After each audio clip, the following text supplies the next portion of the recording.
माननीय क्षेत्र संघचालक प्रोफेसर वन्यराजन अवர்களே, माननीय विभाग संघचालक श्री मंगेश्वर जी अवர்களே, माननीय जिला संघचालक नाचियप्पा अवர்களே, राष्ट्रीय स्वयंसेवक संघते ಎಲ್ಲ ಅಧಿಕಾರಿ ವರ್ಗದ ಸದಸ್ಯರುಗಳೇ,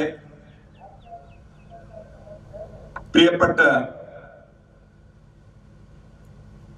ಸಂಘ ಕಾರ್ಯಕರ್ತ ಸ್ವಯಂ ಸೇವಕ್ சோதரர்களே,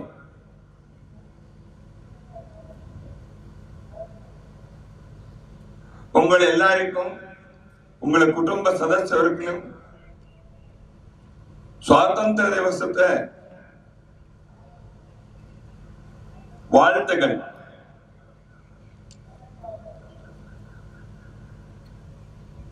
നാളെ ആഗസ്റ്റ് 15 തീയതി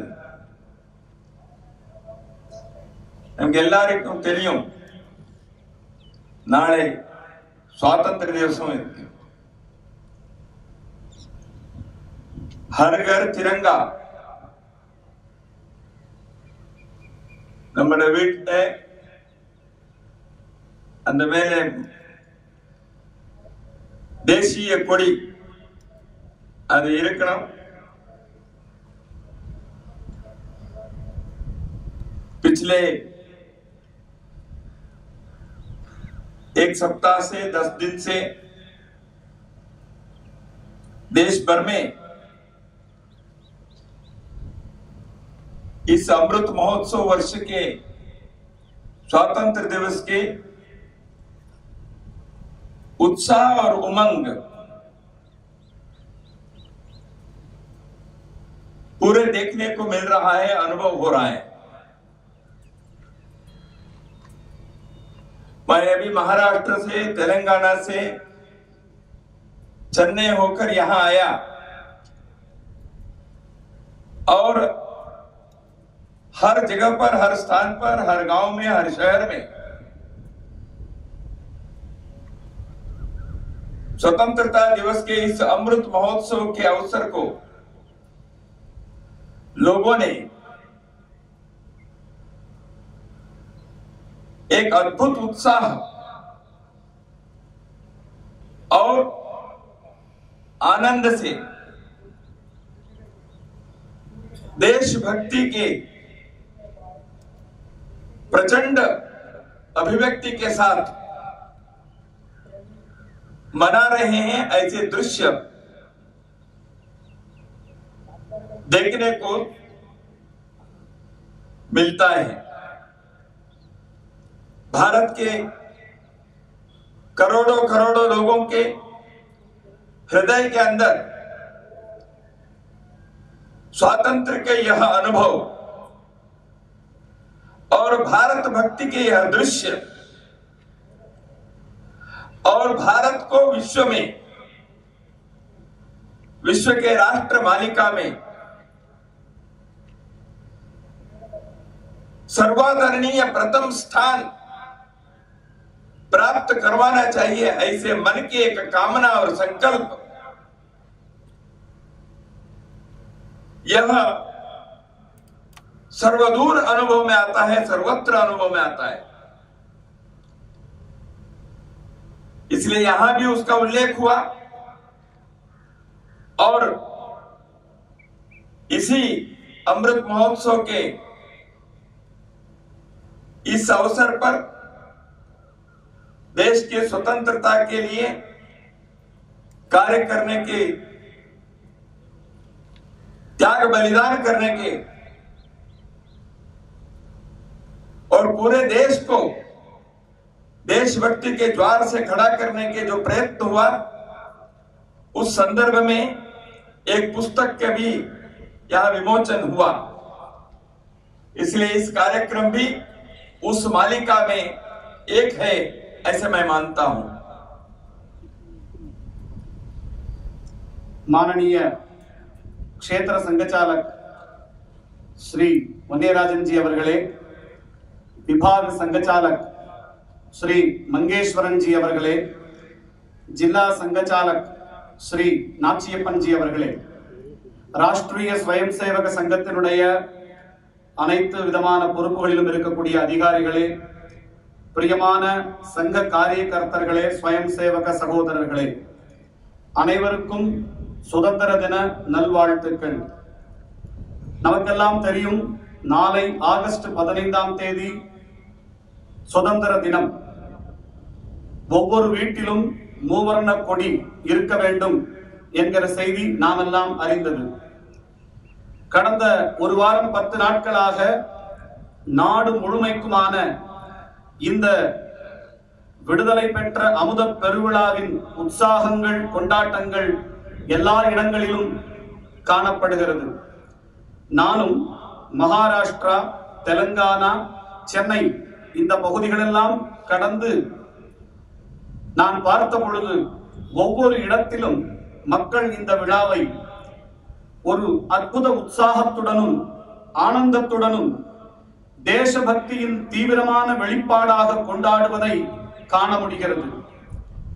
பாரத தேசத்தினுடைய கோடிக்கணக்கான மக்களின் இந்த பாரத தேசபக்தியின் அடையாளமாக, சுதந்திரத்தினுடைய ஆனந்தத்தின் வெளிப்பாடாக, இந்த தேசத்தினை உலகின் முதல் நிலைக்கு எடுத்து செல்ல வேண்டும் என்ற உறுதிப்பாடின் வெளிப்பாடாக நாம் பார்க்க முடிகிறது. அந்த உணர்வு இங்கும் வெளிப்படுத்தப்பட்டிருக்கிறது. நாட்டினுடைய விடுதலைக்காக வேலை செய்ய, பலிதானம் செய்ய எந்த முயற்சிகள் எல்லாம் நடந்ததோ அதை பற்றிய ஒரு புத்தகம் இங்கே வெளியிடப்பட்டிருக்கிறது எனும் போது, இந்த தொடர் நிகழ்ச்சியினுடைய, இந்த மாலையினுடைய ஒரு அங்கமாக இந்த நிகழ்வும் இன்றைக்கு அமைந்திருக்கிறது. हम सब अनुरोध करते हैं कि पिछले कुछ वर्षों से धीरे धीरे लेकिन निश्चित रूप से भारत विश्व के मानचित्र पर एक महत्वपूर्ण स्थान प्राप्त कर रहा है। भारत के मान्यता बढ़ गई है। विश्व के अन्य राष्ट्रों के पंक्ति में भारत को एक गौरवपूर्ण सम्माननीय स्थान प्राप्त हो रहा है। भारत को एक शक्तिशाली राष्ट्र के रूप में दुनिया अब देख रही है। व्यापार में, विज्ञान में, विश्व के अंदर जहां संकट है वहां सेवा कार्य करने में, लोगों के संकट को दूर करने में, शिक्षा के क्षेत्र में, स्वास्थ्य के क्षेत्र में, ऐसे भारत एक अनोखे रूप से संकल्प के साथ खड़ा हो रहा है। यह सबके अनुभव में आ रहा है। तो इसलिए हम एक स्वर्णिम कालखंड में हम अपने यौवन के, अपने जीवन के महत्वपूर्ण ऐसे एक चरण पर हम हैं। इसलिए स्वाभाविक रूप से हमारे मन के अंदर आनंद की लहर उठेंगे ही, और उसके साथ साथ देश के प्रति एक जिम्मेवारी के, दायित्व के भाव भी जागृत होना चाहिए। वो भी हो रहा है।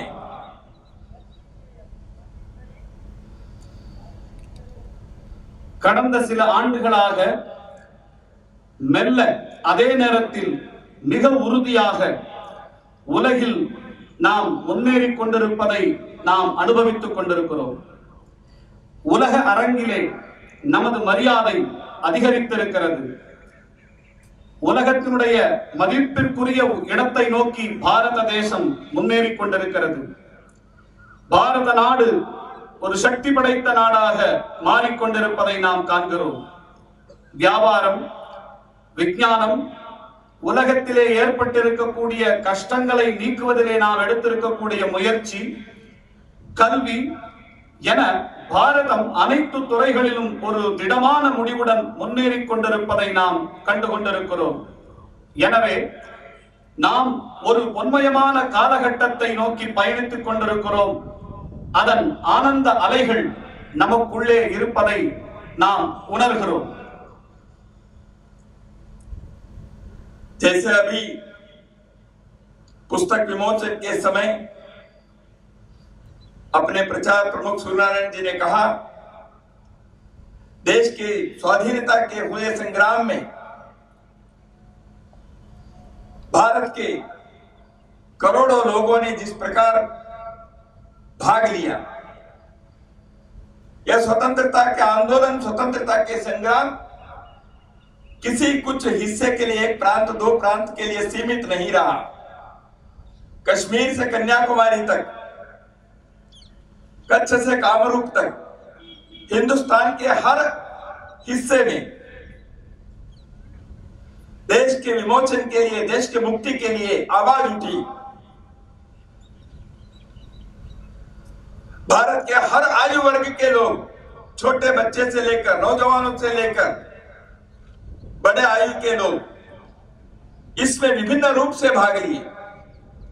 जीवन के हर क्षेत्र के लोग, वो नगरवासी होंगे, ग्रामवासी होंगे, वो पढ़े लिखे होंगे, अनपढ़ होंगे, वो मजदूर होंगे, वो किसान होंगे, वो प्रोफेसर होंगे, वो एडवोकेट होंगे, सामाजिक कार्यकर्ता होंगे, सांस्कृतिक आध्यात्मिक क्षेत्र के मूर्धन्य लोग होंगे, पुरुष होंगे, महिला होंगे, सब प्रकार के लोगों ने 150 वर्ष चले इस संघर्ष में अंग्रेजों के खिलाफ और उसके पूर्व मुगल और अन्य आक्रांताओं के विरुद्ध एक जबरदस्त आंदोलन खड़ा किया।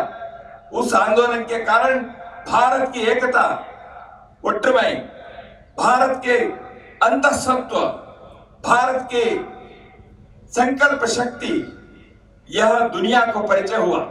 भारत के क्रांतिकारियों ने अद्भुत क्रांति के विप्लवकारी कार्य उन्होंने किया। दुनिया के इतिहास के किसी भी देश के इतिहास में इस प्रकार के क्रांतिकारी कार्य और किसी ने करके नहीं दिखाया। ऐसे हमारे यहाँ के नौजवान लोगों ने देश के लिए अपने बलिदान दिए, जेल के कोठरी में वर्षों तक रहे, भारत माता को बंध मुक्त करने के लिए अपने तरुणाई को उन्होंने न्योछावर कर दिया। विभिन्न प्रकार के लोकमान्य तिलक, लाला लाजपत राय, बिपिन चंद्र पाल, महात्मा गांधी जी, ऐसे कई लोगों के नेतृत्व में जो आंदोलन हुए, उसमें हजारों लोग जेल में गए। तो इसलिए भारत के स्वतंत्रता संग्राम के इतिहास रोचक इतिहास है, प्रेरक इतिहास है। विश्व के किसी भी देश के लोगों के सामने यदि हम इस इतिहास को रखेंगे तो हम गर्व से खड़े होकर कह सकते हैं, हम भारत के लोग जिस प्रकार के स्वतंत्रता संग्राम के इस विरासत को हम रखे हैं, यह दुनिया के सामने एक आदर्श है।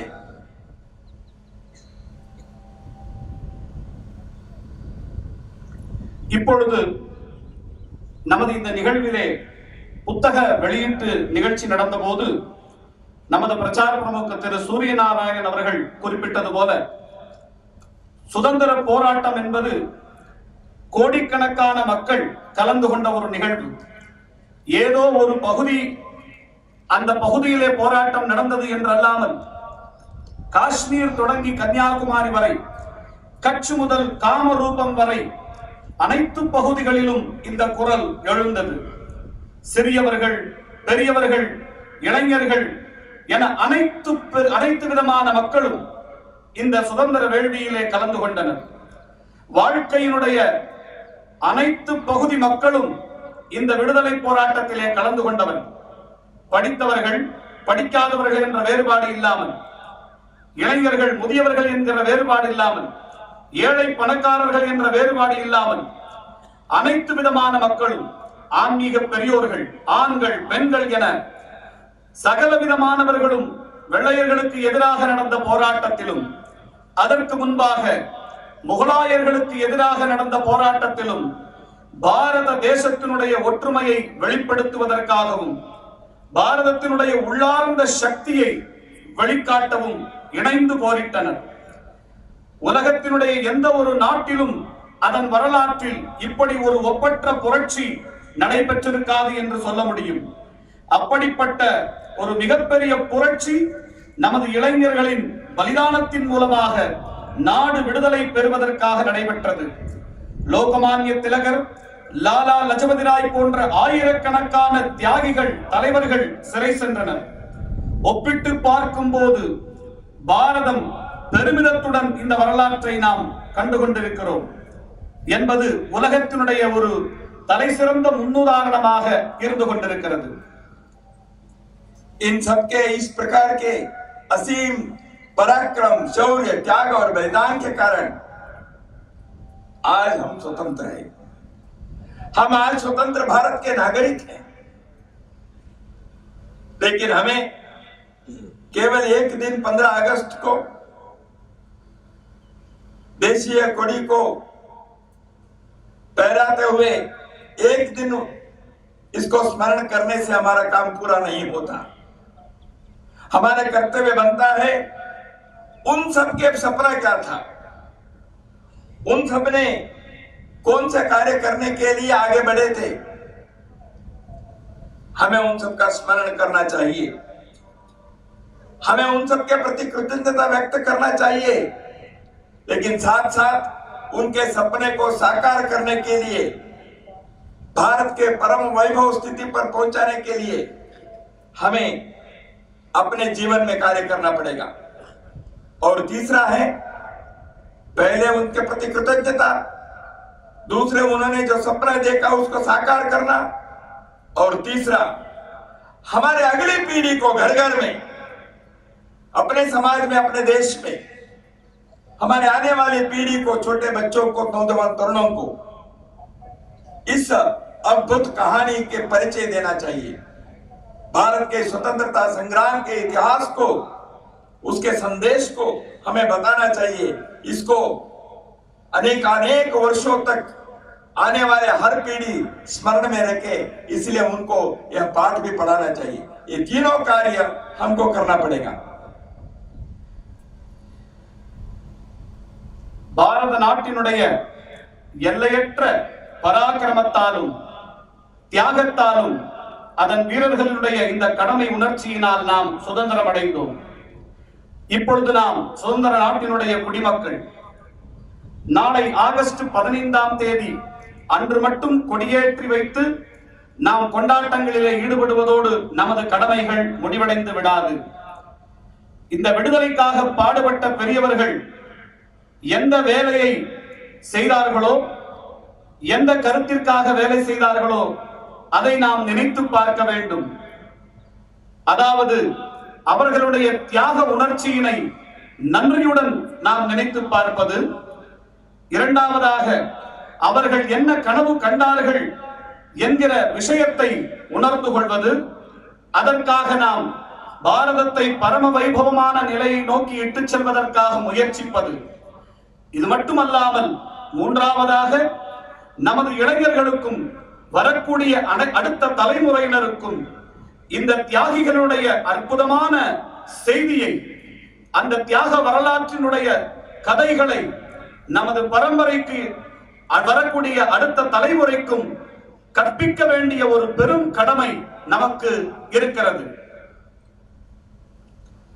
राष्ट्रीय स्वयंसेवक संघ के संस्थापक पूजनीय केशवराव हेडगेवार स्वतंत्रता के इस आंदोलन में उन्होंने भाग लिया। वो क्रांतिकारी कार्य में भी सहभागी हुए थे। लोकमान्य तिलक और महात्मा गांधी जी के स्वतंत्रता आंदोलन में एक सैनिक बनकर, एक सत्याग्रही बनकर उन्होंने कार्य किया था। इसलिए 2 बार इस स्वतंत्रता आंदोलन के लिए उनको जेल में जाना पड़ा। संघ के कार्यकर्ता उस समय राष्ट्रीय स्वयंसेवक संघ 1925 में प्रारंभ होने के बाद 1925 में प्रारंभ होने के पश्चात 1947 तक संघ के स्वयंसेवक उस समय में जो लोग स्वतंत्रता आंदोलन के विभिन्न प्रकार के कार्य उन्होंने संगठित किया, उसमें बढ़ चढ़कर उन्होंने भाग लिया। इतिहास के पन्नों में संघ के स्वयंसेवकों ने देश के विभिन्न भागों में स्वतंत्रता आंदोलन में भाग लिए हुए इतिहास दर्ज है। इसलिए संघ के संस्थापक डॉक्टर हेडगेवार जी स्वयं राष्ट्र के इस मुक्ति के संग्राम में अगुवाई लेकर उन्होंने कार्य किया था।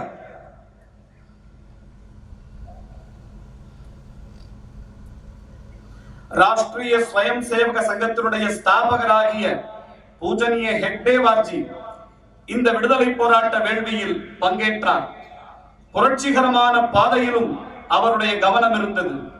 ஒரு போர் வீரனாகவும் அதே சமயம் சத்தியாகிரகியாகவும் இருந்து இந்த விடுதலை போராட்டத்திலே அவர் பங்கு பெற்றார். அதன் காரணமாக 2 முறை சிறைக்கு செல்ல வேண்டி இருந்தது. அதனால் 1925 நாம் சங்கம் தொடங்கிய பிறகு 1947 வரைக்குமான இந்த காலகட்டத்திலே நாட்டில் நடைபெற்ற அனைத்து விதமான விடுதலை போராட்டங்களிலும் அனைத்து விதமான அதன் நிகழ்வுகளிலும் சங்க ஸ்வயம் சேவகர்கள் நாம் கலந்து கொண்டோம். அப்படி நாம் கலந்து கொண்ட வரலாறு இந்த வரலாற்றிலே பதிய வைக்கப்பட்டிருக்கிறது. ஆகவே பரமபூஜனிய ஹெட்கேவார்ஜி தானே இந்த விடுதலை போராட்ட வேள்வியில் பங்கு பெற்றார் என்பதும் நாம் அறிந்தது. 1947 अगस्त 15 के बाद भी देश के कुछ हिस्से स्वतंत्र नहीं हुए थे। हैदराबाद मुक्ति बाकी थी।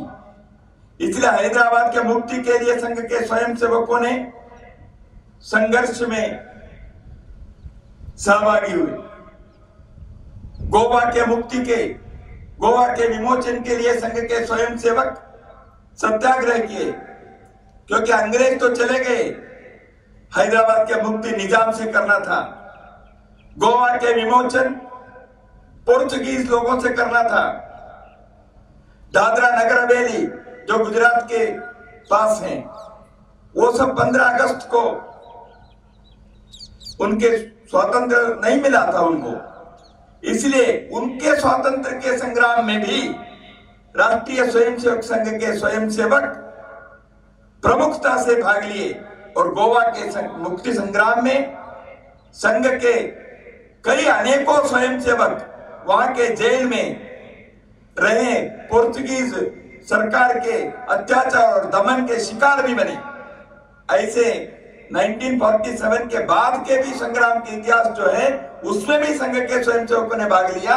यह भी लोगों को जानना चाहिए, हम लोगों को मालूम होना चाहिए।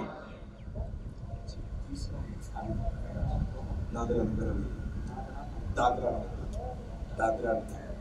गुजरात के पास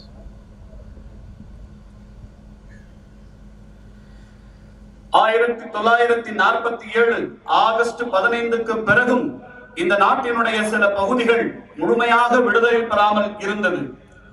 உதாரணமாக ஹைதராபாத் விடுதலை பெறவில்லை. நமது சங்க ஸ்வயம் சேவகர்கள் அதற்குண்டான போராட்டங்களிலே ஈடுபட்டோம். கோவா விடுதலை பெறாமல் இருந்தது. அதற்காக நமது சங்க ஸ்வயம் சேவகர்கள் சத்தியாகிரக போராட்டங்களை நடத்தினோம். ஹைதராபாத்தினுடைய விடுதலை என்பது நிஜாம் அவர்களுடைய முடிவுக்குட்பட்டதாக இருந்தது. அந்த ஹைதராபாத்தை விடுவிப்பதற்கும் விடுதலை பெறச் செய்வதற்கும் போர்ச்சுகீசியர்களுடைய கட்டுப்பாட்டிலே இருந்த கோவாவினுடைய விடுதலைக்கும் அதனுடைய சகலவிதமான முயற்சிகளுக்கும், அதே போல தாத்ரா நகர்வேலி அதன் விடுதலைக்கும் ராஷ்டிரிய ஸ்வயம் சேவக சங்கத்தினுடைய ஸ்வயம் சேவகர்களின் பங்கு மிகவும் முக்கியமானது. அதே போல கோவாவிலே விடுதலை பெறுவதற்காக அதை விடுவிப்பதற்காக நடைபெற்ற போராட்டத்தில் சத்தியாகிரகத்தில் நமது ஸ்வயம் சேவகர்கள் பலரும் கலந்து கொண்டு சிறைவாசம் அனுபவித்தனர், தண்டனையும் பெற்றனர் என்பதும் குறிப்பிடத்தக்கது.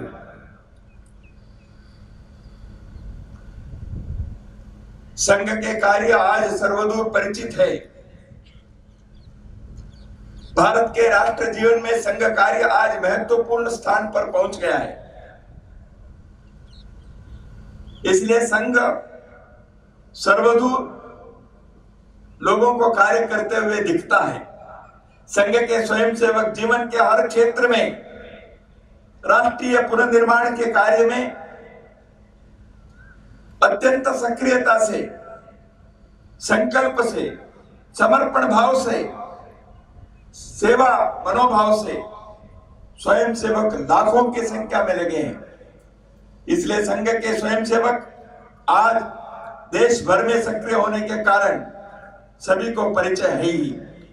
इसलिए राष्ट्रीय स्वयंसेवक संघ के यह कार्य आज जिस सपने को स्वतंत्रता संग्राम के सेनानियों ने देखा था उसको साकार करने के लिए आगे बढ़ते हुए दिखता है। यही सपना संघ के संस्थापक डॉक्टर हेडगेवार जी ने उस समय देखी। उन्होंने यही सोचा था, देश स्वतंत्र तो होगा आज नहीं तो कल, लेकिन देश स्वाधीन होने के बाद, देश स्वतंत्र होने के बाद भारत को कैसे रखना चाहिए, कैसे आगे बढ़ना चाहिए। इसलिए संघ के स्वयंसेवक इसके लिए कार्य करेंगे। इसी कारण से उन्होंने संघ की स्थापना की थी। இன்றைக்கு சங்கத்தினுடைய வேலை நமக்கெல்லாம் மிகவும் அறிமுகமானது. சங்கத்தினுடைய அனைத்து விதமான பணிகளையும் நாட்டினுடைய அனைத்து விதமான மக்களும் நாம் இணைந்து செய்து கொண்டிருக்கிறோம். நமது ஒவ்வொரு சுயம் சேவகரும் உண்மையோடும் சுயநலமற்ற உள்ளத்தோடும் சங்க பணிகளை நாம் மேற்கொண்டிருக்கிறோம்.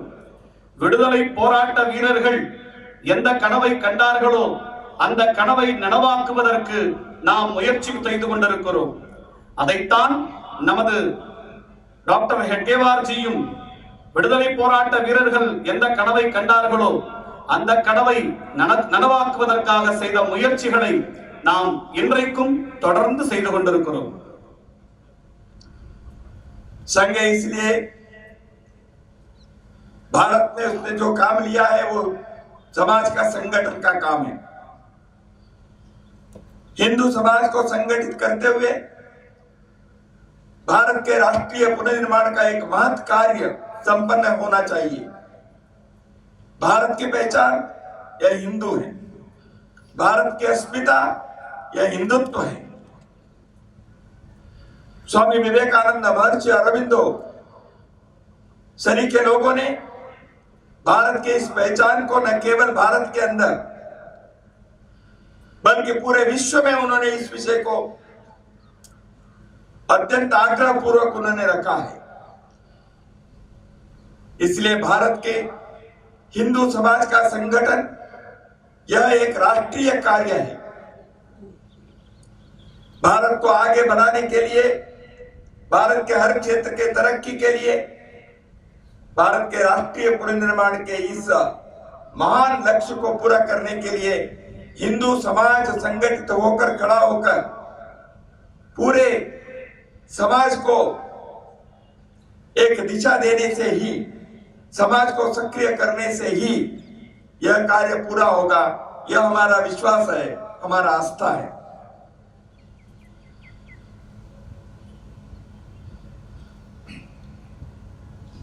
ராஷ்டிரிய ஸ்வயம் சேவக சங்கம் இதற்காக தொடர்ந்து பணி செய்து கொண்டிருக்கிறது. நமது பணி இந்து சமுதாயத்தை ஒருங்கிணைப்பது. இந்து சமுதாயத்தை ஒருங்கிணைப்பதன் மூலம்தான் இந்த நாடு முன்னேற முடியும். காரணம், பாரதத்தினுடைய உறுதியான ஒரு அடையாளம் என்பது ஹிந்து. இந்த கருத்தை சுவாமி விவேகானந்தர் பாரத தேசத்தில் மட்டுமல்ல, உலக அரங்கில் தாம் பயணித்த அனைத்து இடங்களிலும் மிக உறுதியுடன் வலியுறுத்தி சொல்லியிருக்கிறார். ஆகவே பாரதத்தினுடைய பரந்துபட்ட முன்னேற்றத்திற்காக, அதேபோல் பாரத தேசத்தின் மறு கட்டமைப்பிற்காக முழு சமுதாயத்திற்கும் வழிகாட்ட வேண்டிய பொறுப்பும், முழு சமுதாயத்திற்கு நம்பிக்கை தர வேண்டிய ஒரு பொறுப்பும் நம்மிடத்தில் இருக்கிறது. भारत यह एक राष्ट्र है, भारत एक जन है, भारत एक संस्कृति है, एक कलाचार है। तो इसलिए हिंदू राष्ट्र है, यहाँ के जन हिंदू जन है, यहाँ की संस्कृति, यहाँ के कलाचार हिंदू कलाचार है। इसलिए विश्व में इसको हिंदुस्तान कहते हैं।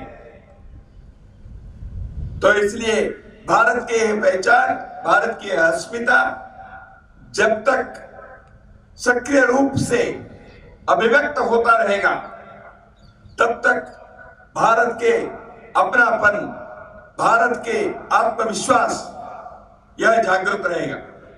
भारत में भिन्न भिन्न प्रकार के प्रांत भाषाएं हैं। तमिल कलाचारम इरुक्किற அந்த மாதிரி சொல்லுவாங்க। தமிழ் கலாச்சாரம் இருக்கு, பெங்கால் கலாச்சாரம் இருக்கு, மலையாளம் கலாச்சாரம் இருக்கு, கேரளத்துல பஞ்சாப் கலாச்சாரம் இருக்கு। அதெல்லாம் கலாச்சாரம் சேர்ந்து எந்த கலாச்சாரம்? அதெல்லாம் கலாச்சாரம் சேர்ந்து ஒரு கலாச்சாரம், அது சிந்து கலாச்சாரம்। பாரதத்திலே எங்க எங்க என்னென்ன மொழி இருக்கோ அதெல்லாம் மொழி, அதெல்லாம் தனித்தனியாகி வேற வேற கலாச்சாரம் அல்ல, ஒரே கலாச்சாரத்திலே பாகம்।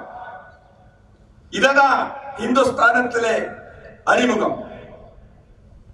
நீங்க ஹிந்தியில சொல்லுங்க।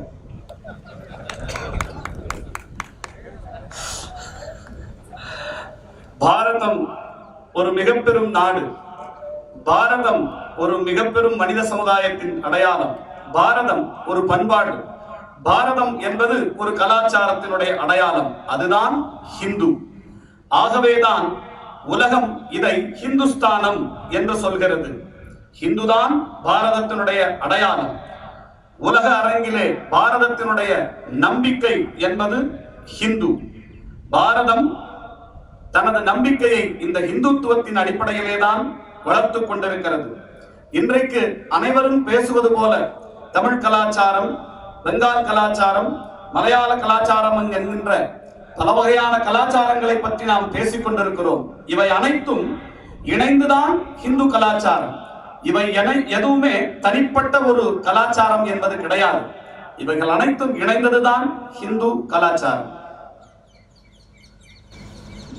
நீங்க வந்து ஒரு आप एक किराना शॉप में जाएंगे, किराना शॉप में ग्रोसरी शॉप, मलिगे, तो किराना शॉप में जाएंगे, आप दुकानदार से मांगेंगे हमें 2 किलो 5 किलो किराना दो। दुकानदार व्यापारी कहेगा यहां किराना करके कोई नहीं मिलता, मलिगे ग्रोसरी 5 किलो ग्रोसरी, ऐसे ग्रोसरी करके किसी चीज के नाम नहीं है। वो दुकानदार कहेगा आपको क्या चाहिए, आपको साबुन चाहिए, सोप चाहिए, अगरबत्ती चाहिए, नारियल चाहिए, आपको कुमकुम चाहिए, आपको मोमबत्ती चाहिए, आपको टी पाउडर चाहिए, चाय पत्ती चाहिए, ये बताओ, ऐसे कहेगा। तो कस्टमर बोलेगा आपने तो लिखा है ग्रोसरी शॉप, तो इसलिए ग्रोसरी 5 किलो दो।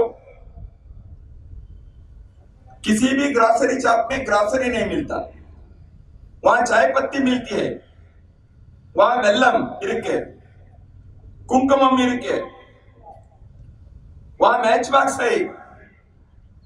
तो इसलिए आपको कहना पड़ेगा कौन सा चाहिए, लेकिन वो सब मिलकर क्या है, सब मिलकर मारे गए हैं, ग्रोसरी शॉप है। हिंदू समाज भी ऐसे है, सब मिलकर एक नाम है। शैव, वैष्णव, जैन, बौद्ध, सिख,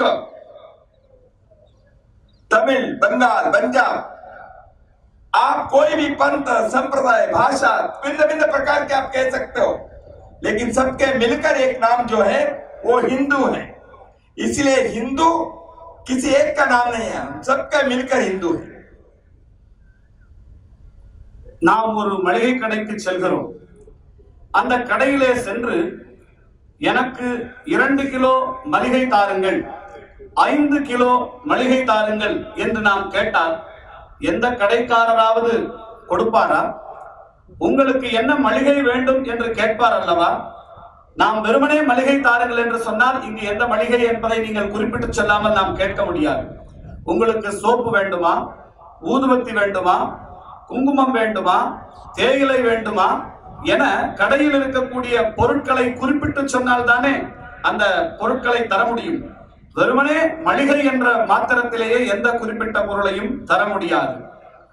அதை போல இங்கு பல்வேறு விதமான ஏற்பாடுகள் சமுதாயத்திலே இருக்கின்றன.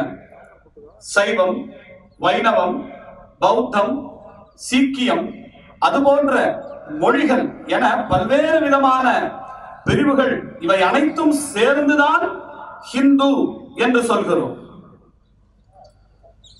इसलिए स्वामी विवेकानंद, महर्षि अरविंदो, सुब्रमण्य भारतीयार,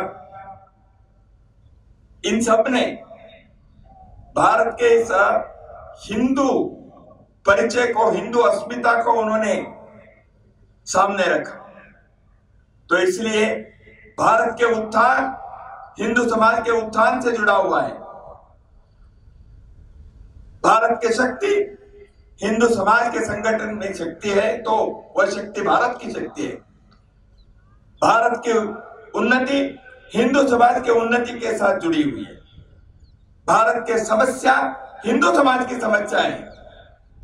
इसलिए हिंदू समाज के संदर्भ में जो जो हम करेंगे वह भारत के उन्नति के लिए, भारत के रक्षा के लिए, भारत के प्रगति के लिए वह कार्य होगा. इसलिए राष्ट्रीय स्वयंसेवक संघ ने भारत के इस अस्मिता को ध्यान में रखकर हिंदू समाज के संगठन करने के एक अनोखा कार्य, एक ऐतिहासिक कार्य, युग का कार्य अपने हाथों में लिया है.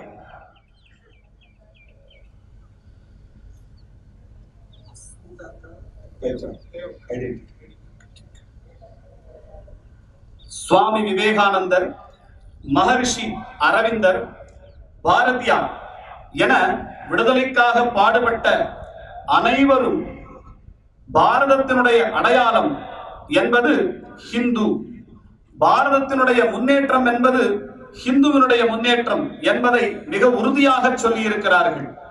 பாரதத்தினுடைய சக்தி ஹிந்து சக்தி, பாரதத்தினுடைய முன்னேற்றம் என்பது ஹிந்துவின் முன்னேற்றம் தான். பாரதத்தினுடைய பிரச்சனை என்பது ஹிந்துவின் பிரச்சனை. ஆகவே இந்து சமுதாயத்திற்காக நாம் ஏதாவது செய்வது என்பது பாரத சமுதாயத்திற்காக நாம் செய்வது போல. ஆகவே இந்து சமுதாயத்திற்காக, அதன் ஒற்றுமைக்காக போராடுவது, பாடுவது, பணி செய்வது என்பது பாரதத்தினுடைய ஒற்றுமைக்காக பணி செய்வது என்று வரலாறு நமக்கு கற்றுக் கொடுத்திருக்கிறது. इसलिए संघ के कार्य अभी 2-3 साल में 100 वर्ष पूरे होने जा रहा है. इतने वर्षों में संघ के स्वयंसेवकों ने देश के अंदर समाज का संगठन का कार्य उन्होंने किया. किसी भी जाति, पंथ, संप्रदाय, भाषा, प्रांत, इन सब भेदों के ऊपर उठकर पूरे देश के लोगों को भारत माता की सेवा में लगाने के लिए उन्होंने संगठन का कार्य किया. इतना ही नहीं, जब जब भारत के अंदर किसी भी प्रकार के संकट आया, प्राकृतिक आपदा आई, नेचुरल कैलामिटीज आए, बाढ़ आए, रेल दुर्घटना हुई, अकाल पड़ा, सुनामी आए, किसी भी प्रकार का आया तो संघ के स्वयंसेवक दौड़ते वहां गए. इतना ही नहीं, देश भर में 1 लाख सेवा कार्य संघ के स्वयंसेवक कर रहे हैं. शिक्षण के क्षेत्र में, स्वास्थ्य के क्षेत्र में, अनाथ बच्चों की रक्षा करने में, महिलाओं के उद्धार के लिए भिन्न भिन्न प्रकार के सेवा कार्य, ग्राम विकास के, गो सेवा के, ये कार्य संघ के स्वयंसेवक आज देश के विभिन्न प्रांतों में कर रहे हैं. संघ के स्वयंसेवक संस्कृति के रक्षा के लिए आगे बढ़े. अयोध्या में राम मंदिर की स्थापना के लिए,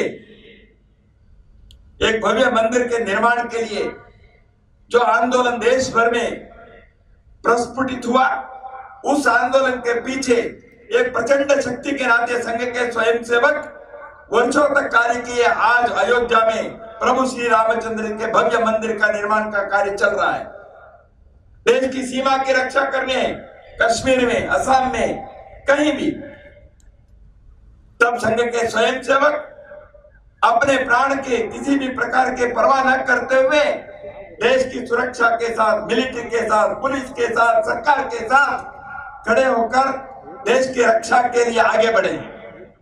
इसलिए वो संस्कृति की रक्षा हो, सीमा की रक्षा हो, वो सेवा के कार्य हो, इन सब कार्यों में संघ के स्वयंसेवक हमेशा सक्रियता से भाग लेते हुए राष्ट्र निर्माण के अपनी भूमिका को वो निभा रहे हैं.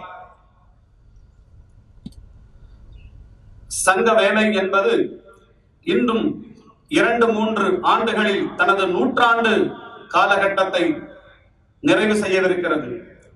சங்க ஸ்வயம் சேவகர்கள் அனைவரும் இந்து சமுதாயத்தை ஒருங்கிணைக்கக்கூடிய மிக பெரும் பணியை சிரமேற்று செய்து கொண்டிருக்கிறார்கள். ஜாதி, மொழி, மதம் என எந்த விதமான வேறுபாடுகளும் இன்றி அனைத்து விதமான பணிகளையும் நாம் சிரமேற்று செய்து கொண்டிருக்கிறோம். தேசத்திலே ஏற்பட்ட புயல், வெள்ளம் என்ற பெரும் துயரங்களிலும், சுனாமி போன்ற நேரங்களிலும், பஞ்சம் வந்த போதும் நமது ஸ்வயம் சேவகர்கள் ஓடிச் சென்று பணியாற்றி இருக்கிறோம். 1 லட்சத்திற்கும் மேற்பட்ட சேவா காரியங்கள் நடைபெற்றுக் கொண்டிருக்கிறது. அது மட்டுமல்லாமல் கல்வி, பெண்கள் முன்னேற்றம், கோ சேவா, கிராம வளர்ச்சி, இன்னும் பல்வேறு துறைகளிலும் நாம் சிறப்பாக பணி செய்து கொண்டிருக்கிறோம். அயோத்தியிலே ஸ்ரீராமருக்காக ஆலயம் எழுப்பப்பட வேண்டும் என்ற நேரத்திலே, தேசம் முழுக்க ஏற்பட்ட எழுச்சி நேரத்திலே எழுந்த போராட்டத்தில் சங்க ஸ்வயம் சேவகர்கள் மிகப்பெரிய ஒரு சக்தியாக எழுந்து அந்த போராட்டத்தை வெற்றி பெறச் செய்வதில் பெரும் பங்காற்றினோம். அதன் விளைவாக இன்றைக்கு புனிதமான ராமரது ஆலயம் அங்கே அமைந்து கொண்டிருக்கிறது. எல்லையை பாதுகாக்கக்கூடிய பணியாக இருந்தாலும் சரி, காஷ்மீர், அஸ்ஸாம் போன்ற பகுதிகளில் தனது உயிரை துச்சமென மதித்து ராணுவம், காவல்துறை ஆகிய தேசத்தினுடைய முக்கியமான பாதுகாப்பு பணிகளிலும் நாம் அவர்களோடு இணைந்து எல்லை காப்பதிலும் பணியாற்றி இருக்கிறோம். ஆகவே பண்பாட்டை காப்பதானாலும் சரி, எல்லையை பாதுகாப்பதானாலும் சரி, கலாச்சாரத்தை பாதுகாப்பதானாலும் சரி, அனைத்து விதமான பணிகளையும் நாம் स्वयं சேவகர்கள் தொடர்ந்து செய்து கொண்டிருக்கிறோம். संघ के स्वयंसेवक के सब करते हुए किसी भी प्रकार के सर्टिफिकेट नहीं मांगते. संघ के स्वयंसेवक किसी भी प्रकार के सरकार के अनुदान नहीं लेते. संघ के स्वयंसेवक किसी प्रकार के प्रसिद्धि की चाह नहीं रखते. संघ के स्वयंसेवक इसके लिए मुझे ये मिलना चाहिए, वो मिलना चाहिए नहीं कहते, क्योंकि देश हमें देता है सब कुछ, हम भी तो देना सीखे. तन समर्पित, मन समर्पित और यह जीवन समर्पित. चाहता हूं मातृभू तुझे कुछ और भी दूं. इस प्रकार के भाव से संघ के स्वयंसेवक लगे हैं. यही कारण है आज देश में देश प्रेमी लोग, राष्ट्र के बारे में सोचने वाले किसी भी क्षेत्र के लोग, वो धार्मिक क्षेत्र हो सकते हैं, सांस्कृतिक क्षेत्र के हो सकते हैं, साहित्य के क्षेत्र के हो सकते हैं, नगर में, ग्राम में, जो देश के बारे में सही सोचता है, वो सभी लोग संघ के स्वयंसेवकों के समर्थन में खड़े हैं. संघ के कार्य को सब प्रकार के सहयोग देने के लिए वो तैयार हैं. राष्ट्रीय स्वयंसेवक संघ ने समाज के लोगों को जोड़ने का एक अद्भुत कार्य किया है. हिंदू समाज के भिन्न भिन्न प्रकार के लोगों के जोड़ने का ये जो कार्य है, ये करने वाले संघ के स्वयंसेवक अपने शाखा के कारण इस प्रकार के उनको ट्रेनिंग मिलता है. मुझे देश के लिए काम करना चाहिए, मुझे सभी को मिलकर चलना चाहिए. यह को कहां सीखता है? वो सीखता है संघ के शाखा में. एक एक गांव में, बस्ती में, मोहल्ले में, नगर में होने वाले संघ के शाखा में आने वाले स्वयंसेवक, वो किसी भी एक छोटे स्थान पर रहता होगा, लेकिन उनके सामने पूरा भारत का दृश्य रहता है.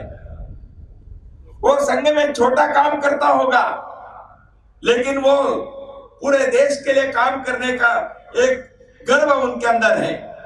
इसलिए संघ के शाखा इस अद्भुत अनोखा कार्य को आज इस मंजिल तक पहुंचाया है.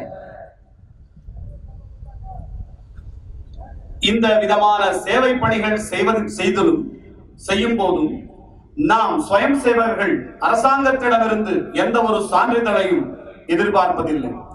எந்த விதமான நிதி உதவி போன்ற பல்வேறு சகாயங்களையும் அரசாங்கத்திடமிருந்தும் நாம் எதிர்பார்ப்பதில்லை. காரணம், தேசமே நமக்கெல்லாம் கொடுக்குது, நாமும் சிறிது கொடுத்து பழகணும். அன்னையே, இன்னும் இந்த நாட்டிற்காக நாம் அர்ப்பணிக்கவே விரும்புகிறோம் என்ற ஒரு மனநிலையோடு சங்க ஸ்வயம் சேவர்களாகிய நாம் பணி செய்து கொண்டிருக்கிறோம். ஆகவே இந்த தேசத்தை உண்மையாக நேசிக்கக்கூடியவர்கள், இந்த நாட்டினுடைய நன்மையை விரும்பக்கூடியவர்கள் என்பவர்கள் எந்த துறையில் இருந்தாலும் அவர்கள் அனைவருமே நமது சங்கத்தினுடைய பணிக்காக ஆதரவு தருகிறார்கள்.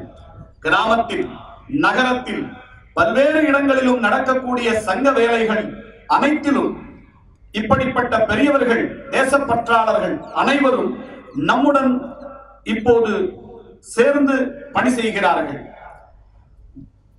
ராஷ்டிரிய ஸ்வயம் சேவக சங்கம் பலரையும் அனைவரையும் இணைக்கும் பணியில் ஈடுபட்டிருக்கிறது. இதற்கு எங்கு நமக்கு பயிற்சி கிடைக்கிறது என்று சொன்னால் அது சங்க ஷாக்கா. சங்கத்தினுடைய ஷாக்கா என்பது தேச பணியை, தேசத்தை ஒருங்கிணைக்கக்கூடிய பணியை செய்வதற்கு ஸ்வயம் சேவகர்களுக்கு பயிற்சி தருகிறது. ஒரு ஸ்வயம் சேவகர் தேசத்தினுடைய எந்த ஒரு சிறிய பகுதியில் வேண்டுமானாலும் இருக்கலாம். ஆனால் அந்த ஸ்வயம் சேவகர் முன்பாக தேசத்தினுடைய ஒரு பறந்து விரிந்த ஒரு காட்சியானது அவருக்கு தெரிகிறது. ஆகவே சங்க ஷாக்கா ஒரு ஸ்வயம் சேவகனுக்கு தேசத்தை பற்றிய முழுமையான கற்பனையை தந்திருக்கிறது.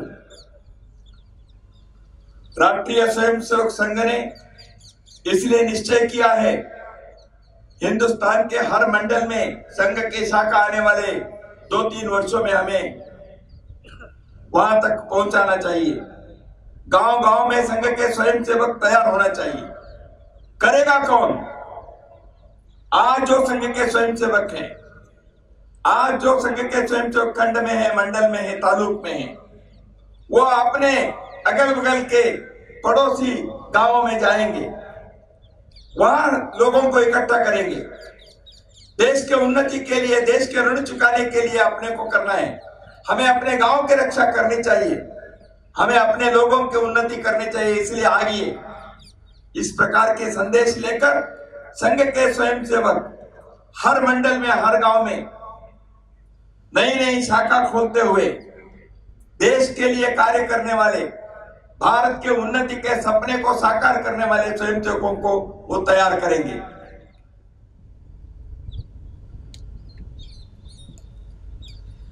ஆகவே ராஷ்டிரிய ஸ்வயம் சேவக சங்கம் முடிவு செய்திருக்கிறது, வரக்கூடிய 2-3 ஆண்டுகளில் தேசத்தினுடைய எல்லா மண்டல்களிலும் சங்கத்தினுடைய ஷாக்காக்கள் செல்ல வேண்டும். யார் இந்த பணியை செய்வார்கள்? இன்று ஸ்வயம் சேவகர்களாக இருக்கக்கூடிய நாம் நமது அருகாமையில் இருக்கக்கூடிய கிராமங்களுக்கு செல்ல வேண்டும். கிராமத்தை முன்னேற்ற, தேசத்தினை முன்னேற்ற, இந்த தேசத்தினுடைய அனைத்து விதமான பணிகளையும் சிரமேற்று செய்து கொண்டிருக்கக்கூடிய நாம் இந்த பொறுப்பை உணர்ந்து நமது அருகாமை கிராமங்களுக்கு சென்று இந்த இலக்கினை அடைவதற்காக முயற்சி செய்ய வேண்டும். भारत ने दुनिया को बहुत दिया है, हजारों वर्षों से दुनिया को हमने वेद दिए, उपनिषद दिए, धर्म दिए, आण्विकम दिए, आयुर्वेद दिए, योग दिए, सूर्य नमस्कार दिए। भारत ने कलाचार दिए, भारत ने विवेक दिया। इसलिए भारत और भी कुछ दे सकता है दुनिया के लिए, लेकिन भारत को इसके लिए खड़ा करना पड़ेगा, भारत के समाज को इसके लिए तैयार करना पड़ेगा।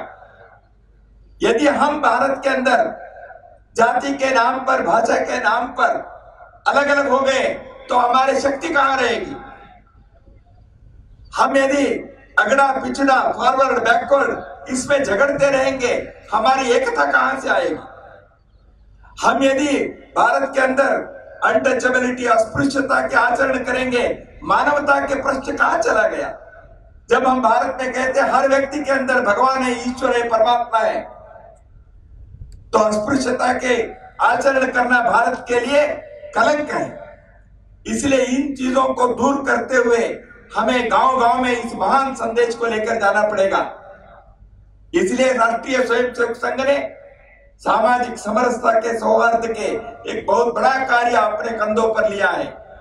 इसलिए भारत को समर्थ शक्तिशाली समाज बनाना है, क्योंकि हमें दुनिया के सामने ऐसे एक देश को खड़ा करना है।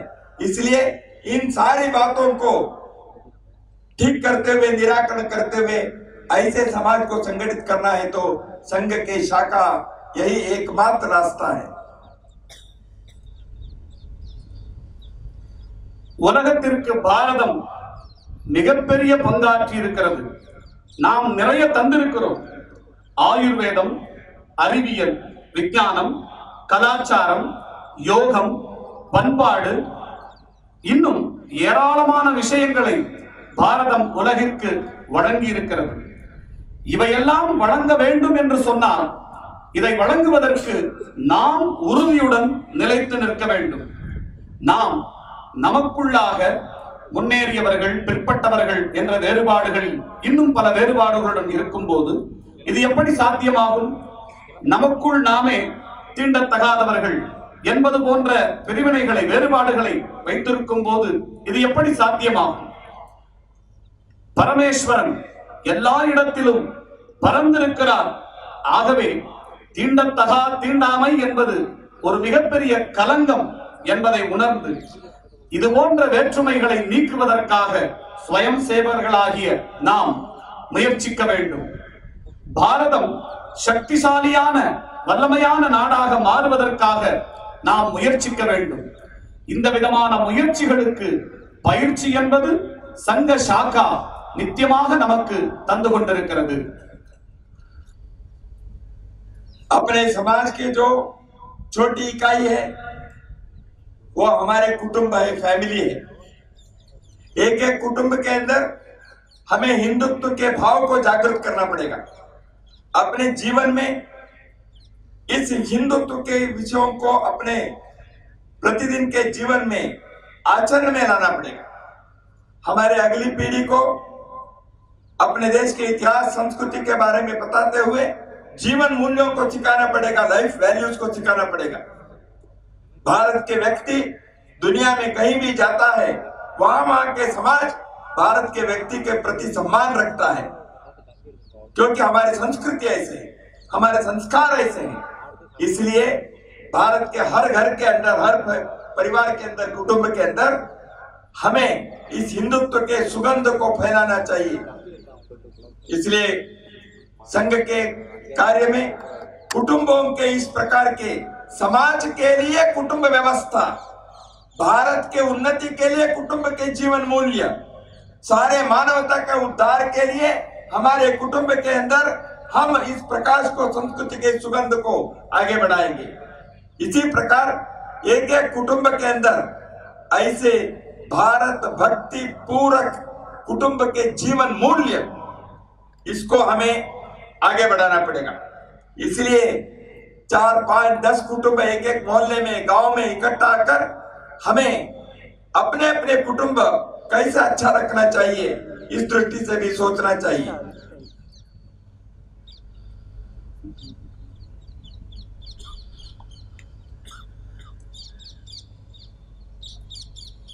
பாரத நாட்டினுடைய மிகச் சிறிய ஒரு அளவீடு என்பது நமது குடும்பம். இந்த குடும்பம் ஹிந்துத்துவத்தை காத்து கொண்டிருக்கக்கூடிய ஒரு அளவீட்டு கருவி. இந்த குடும்பங்களில் இன்றைக்கு நாம் ஹிந்துத்துவத்தை மீண்டும் முழுமையாக கொண்டு வர வேண்டி இருக்கிறது. பாரதத்தினுடைய குடிமகன் உலகத்தின் எந்த பகுதியிலே சென்றாலும் அவருக்கென்று ஒரு தனிப்பட்ட ஒரு மரியாதை, கௌரவம் இருக்கிறது. காரணம், இந்த குடும்பங்களிலே இருக்கக்கூடிய ஒரு அற்புதமான ஹிந்து என்கிற ஒரு நறுமணம். ஆகவே இந்த ஹிந்து நறுமணத்தை, உலகம் ஏற்றுக்கொண்டு வழிபடக்கூடிய இந்த ஹிந்து நறுமணத்தை நாம் மீண்டும் பரப்பிட வேண்டும். ஒட்டுமொத்தமான மனித சமுதாயத்தை முன்னேற்றுவதற்காகவும், பாரதத்தை முன்னேற்றுவதற்காகவும் இந்த குடும்ப கட்டமைப்பினை நாம் வலியுறுத்த வேண்டும்.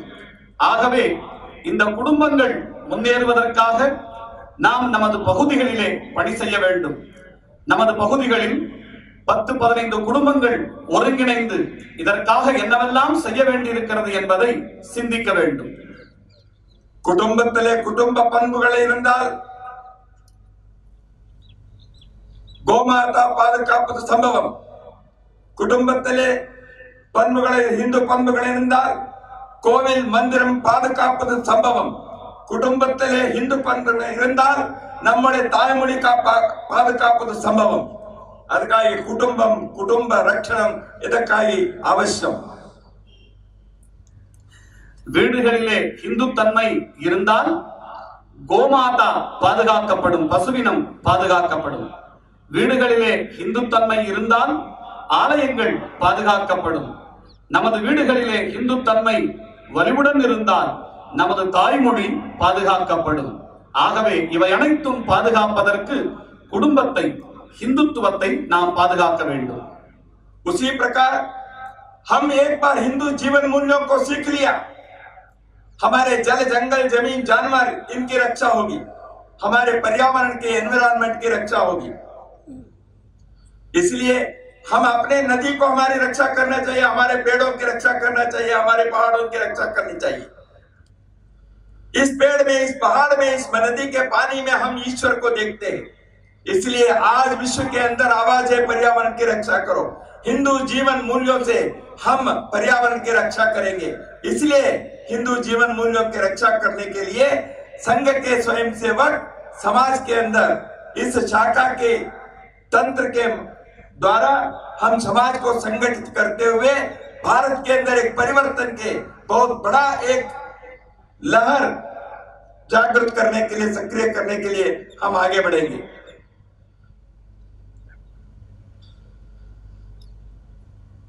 அதே போல இந்த இந்துத்துவத்தை நாம் முழுமையாக கற்றுக்கொண்டால் இந்த நாட்டினுடைய அனைத்து விதமான மக்களும், அனைத்து விதமான சமுதாயங்களும் இவை அனைத்தும் மெருகேறும். நாம் இந்த முயற்சியிலே முழுமையாக ஈடுபடும் போது நமது மலைகள் பாதுகாக்கப்படும், நதிகளின் பெருமை நாம் உணர்ந்து கொள்வோம். ஹிந்து வாழ்வியல் விழுமியங்களை நாம் பாதுகாத்து அதன்படி மிகச் சிறப்பாக நமது தேசத்தினை வழிநடத்திட ஷாகா மூலமாக நமக்கு பயிற்சி கிடைக்கிறது. அதன் மூலமாக மிகப்பெரிய हिंदू விழிப்புணர்வு பேரலைகள் நமது தேசத்திலே எழும்பிக் கொண்டிருக்கிறது. हिंदू संगठित होने से हिंदू समाज के ऊपर होने वाले आक्रमण को भी हम रोक सकते हैं. हिंदू संगठित होने से आज हिंदू समाज के ऊपर आक्रमण करने वाले, कन्वर्शन करने वाले, मतांतरण करने वाले, हिंदू समाज को अंदर से खोखला बनाने के लिए प्रयत्न करने वाले, इन सारे प्रयासों को, प्रयत्न को हम विफल कर देंगे. क्योंकि वह जागृति चाहिए, वह संगठन चाहिए. जब एक बार हिंदू समाज में जागृति आती है, संगठन खड़ा होता है, इस प्रकार के सभी आक्रमण, मतांतरण, ये सब चीज अपने आप में शांत हो जाएंगे. इसलिए एक जागृत, संगठित, स्वाभिमानी हिंदू समाज को खड़ा करने के लिए गांव-गांव में स्वयंसेवकों को सक्रिय रूप से जा जाकर लोगों को संघ के इस शाखा में जोड़ना चाहिए.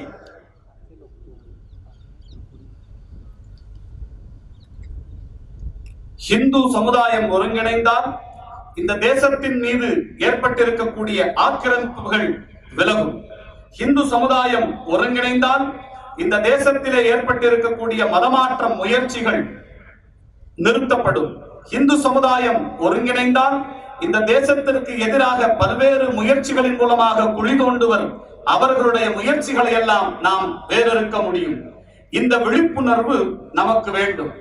இந்த விழிப்புணர்வு, இந்த ஒருங்கிணைப்பு, இந்த தன் உணர்வு பெற்ற நிலை, இவைகள் அனைத்தும் பெற்று சங்க சாக்காக்களிலே கிடைக்கக்கூடிய பயிற்சியின் மூலமாக பெற்று கிராமம் கிராமம் தோறும் அனைத்து பகுதிகளிலும் நாம் இந்த உணர்வை மென்மேலும் பரப்புவோமாக.